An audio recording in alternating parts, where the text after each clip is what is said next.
আসসালামু আলাইকুম সবাইকে। আশা করি সবাই ভালো আছেন। আজকে আপনাদের সাথে শেয়ার করব চিংড়ির পিঠাপুলি। তো চলুন শুরু করা যাক। প্রথমে আমি একটা বোলে আটা নিয়ে নিয়েছি, তার মধ্যে একটু সয়াবিন তেল আর একটু লবণ দিয়ে আটাটাকে সুন্দর মতো গুলিয়ে নিব, মানে একটা ময়ান বানিয়ে নিব। তারপরে কিছুক্ষণ রেস্টে রেখে দেব।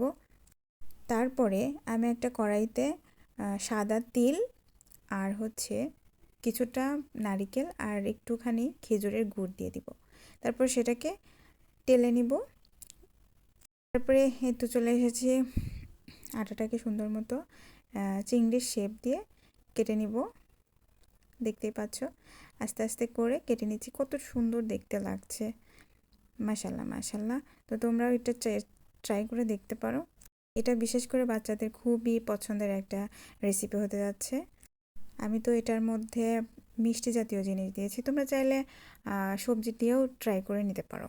তো এরপর সুন্দর মতো তেলের মধ্যে আস্তে আস্তে করে কয়েকটা করে দিয়ে ভেজে নিব। বেশি দিবে না, বেশি দিলে ভেঙে যাওয়ার সম্ভাবনা থাকে।